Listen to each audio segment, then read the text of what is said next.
Hey everybody, it's Saturday. We're not out camping this weekend or riding trails or hiking or biking, but we're going to take this nice day and try and do something that I've been excited about for a little while. Kind of have mixed feelings about it, but it's kind of a necessity, and my mixed feelings are, well, you'll see in a second. So I got these White Knuckle rock sliders. Sorry about the train. Gonna try and install these today, and not that I plan on doing any rock crawling or anything, but with the truck, the weight and the lift on this thing, I had to get the high lift jack, and there's no way I could use the high lift jack on any point on this truck without seriously bending something. So my previous setup here is just regular Weston running boards, aluminum, lightweight, great for stepping in and out of the truck, provide a little protection to the rocker panel from splash up and stuff, but definitely can't jack from them because they're just mounted into the actual sheet metal on the underside of the truck. So like I said, these are the White Knuckle. I will show you once I get them uncovered, but I think I have everything here I need to do the project. I'm going to start with the passenger side because it's supposed to be the easier side to do. I've got my two jack stands, floor jack, and my mounting plates and mounting bolts. And I mean, this stuff is super heavy duty, thick. I think each one of these weighs around a little over 100 pounds. So they're definitely going to take a beating, and I think they're going to look super great. I'll pull this protective cover off once I have them installed, but my reservation on this whole thing is just the additional weight. It's like death by 1,000 cuts here, but I'll go through the truck over the winter and see what I can get rid of as far as some weight saving stuff, and kind of go from there. But so I'm going to get to this. I'm going to put the phone down, and they do recommend 2 people for this, but I'm going to try and do it solo, and hopefully they don't follow me. So I will check back in with you guys in a little bit once I get these underneath, and I'll show you what's going on there. So step 1, place the rock sliders on the jack stands, and then we're going to take this floor jack, slide it underneath there, and try and get it leveled out, and then position it as necessary. So let's see how this goes. Alright, I know this isn't the best location to film from, but just wanted to take you underneath the truck here and show you what I got going on. So this kind of worked out pretty good for me, just a 2x4, and put it under the center so it helps lift this thing up evenly. And so basically this bolts onto, gets sandwiched onto the frame of the truck. So there's bolts, backing plate, and then the front here. The problem that I ran into, and I'm not all quite tightened down yet, I have a couple more bolts to put through on this side, but if you look up there, that heat shield, this is at the passenger side front.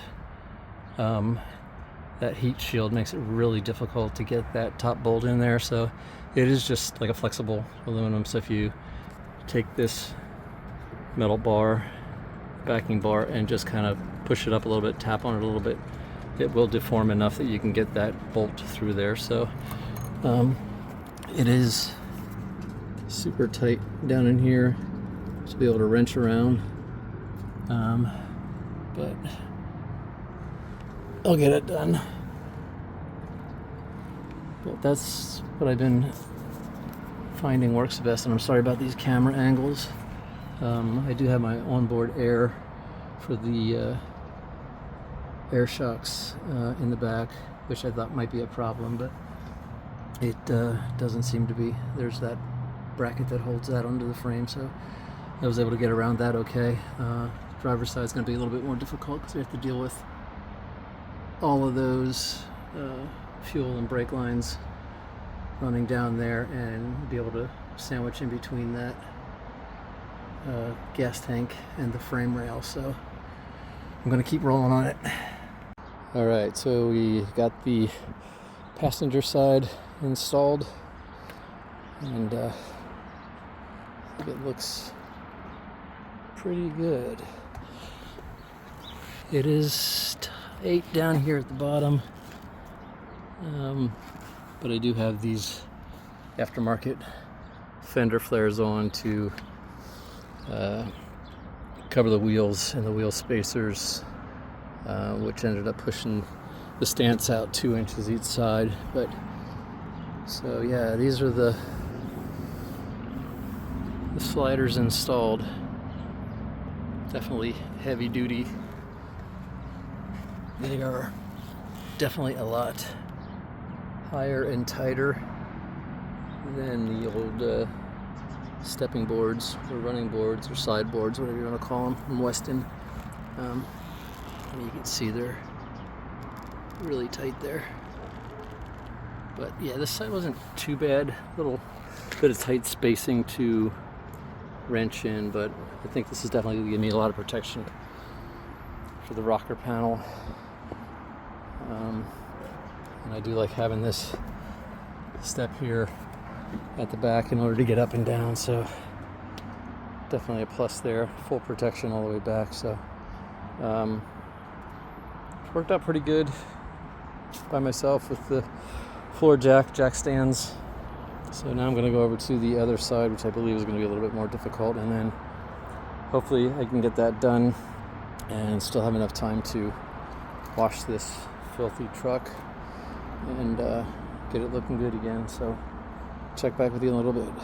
The other thing I wanted to point out here real quick is the brackets come marked, so you want to make sure that you're following these instructions.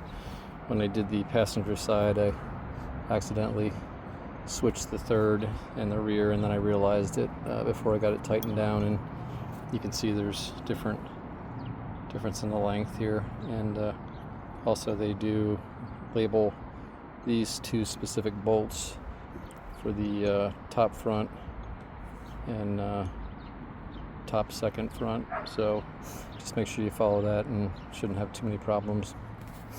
Okay, we're back. We got it all installed. Look pretty nice.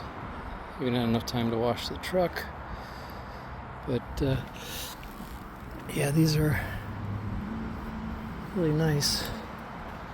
They sit a lot higher than the other running boards which I had on there, so you definitely have a lot more clearance at the side under the rocker panel.